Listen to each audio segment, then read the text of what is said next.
शारदा कशी आहेस? मी बरी आहे. का?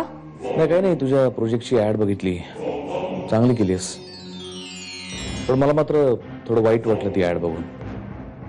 शेवटी आपले ते आपले असतात आणि परके ते परकेच. म्हणजे मला समजलं नाही. शारदा, तू माझ्यावर अविश्वास दाखवून त्या वरुण सुभेदारवरती विश्वास टाकलास आणि त्याने तुझ्या भोळेपणाचा फायदा घेऊन तुला दूर्त फसवलं. अच्छा, असं काय केलं त्यांनी?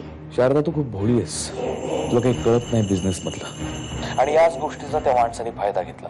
एवढी मोठी जमीन घेतली तुझ्याकडून, त्यावर एवढ्या चांगल्या क्वालिटीचे फ्लॅट्स बांधले, ते फक्त तू 3 लाखात विकतोय. फक्त 3 लाखात? यात त्याचा प्रॉफिट होईल, पण तुझा मात्र खूप लॉस होईल. शारदा. हा हा, बोला. तुला कळतं ना मी काय सांगतोय रे? तो तुला मूर्ख बनवतोय. या सगळ्यामध्ये तो त्याचा प्रॉफिट करून घेणार आणि तुला मात्र लॉस सहन करावा लागणार. हो का? अहो, मी तर याचा विचारच केला नव्हता. की मला इंटरेस्ट नाही या प्रोजेक्ट मध्ये आणि बॅकआउट. तुला त्याच जागी मी एक अतिशय उत्तम कॉम्प्लेक्स बांधून देतो.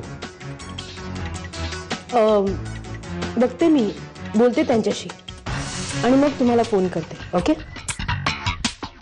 मला लॉस होणार हे मला माहिती आहे हर्षवर्धन, पण तो लॉस मी मुद्दाम करून घेते, कारण मला तुम्हाला धडा शिकवायचा. एक झिडकारण्यात आलेली, एक अपमानित करण्यात आलेली स्त्री जेव्हा हट्टाला पेटते ना हर्षवर्धन, तेव्हा तिची नखं आपोआप तीक्ष्ण होतात आणि तिच्या इतकी भयंकर गोष्ट जगात दुसरी कुठलीच नसते. मी खर तर इकडे आलो होतो ते म्हणजे लवकरच कोर्टात आपली केस उभी राहील. म्हणजे शेवटी आपल्याला कोर्टाची पायरी चढावी लागणारच तर. कसं असतं नेहा की आयुष्यात माणसाला काही प्रसंगांना सामोरं जाण्याची इच्छा नसते, पण नेमकं तशाच प्रसंगांना सामोरं जावं लागतं. ही केस म्हणजे तसाच एक प्रसंग असं समजायचं आपण, दुसरं काय. ते ऍडव्होकेट प्रधानला कोर्टात नाही धोबी पछाड मारलं तर बघ. माझी खात्री आहे काका, पण भीती वाटते. कशाची?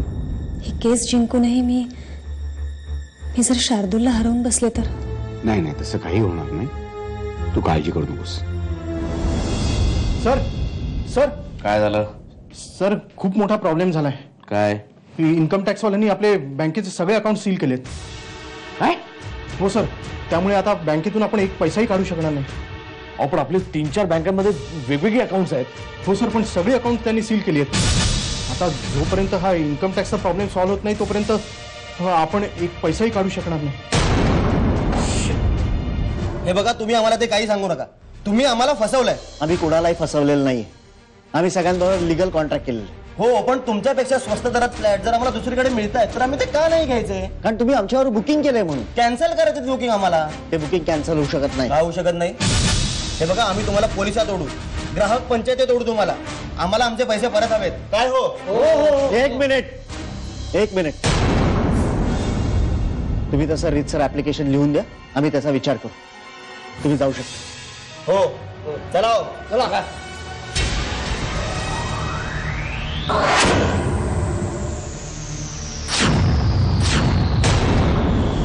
पण असं झालंच कसं उदापुरे? आपण इन्कम टॅक्स रेग्युलर भरतो, मग तरी इन्कम टॅक्स वाल्यांनी आपली अकाउंट सील का केली? तेच कळत नाहीये सर. मला वाटतं हे कोणीतरी मुद्दाम करतंय. आपल्याला काहीतरी करायला हवं सर, नाहीतर पुढे खूप प्रॉब्लेम्स क्रिएट होतील. आपल्या सीएला फोन लावा, त्याला म्हणा तुला ऑडिट करण्याचे पैसे देतो, फुकटाक काम करून घेत नाही. हे असं कसं काय झालं, प्रॉब्लेम फाइंड आउट करायला सांगा त्याला. नाहीतर आपल्या लॉयरला फोन लावा, त्याला विचारा की या परिस्थितीमध्ये आपण काय करू शकतो. बँकेच्या मॅनेजरला फोन लावा, त्याला विचारा म्हणा मुदत वाढवून देतो का. कशाची? लोन फेडण्याची. येस. आणि ज्या लोकांची कॅश पेमेंट्स बाकी आहेत ती सगळी थांबवा, त्यांना म्हणा आपण पुढच्या महिन्यात पेमेंट करू. आपलं प्रोजेक्ट काही झालं तरी थांबता कामा नये. सर, आपण जर वेळेवर लोन फेडलं नाही ना तर शाळा आपल्या हातून जाऊ शकते. शाळा महत्वाची नाहीये उदापुरे, आपलं प्रोजेक्ट महत्वाचं आहे.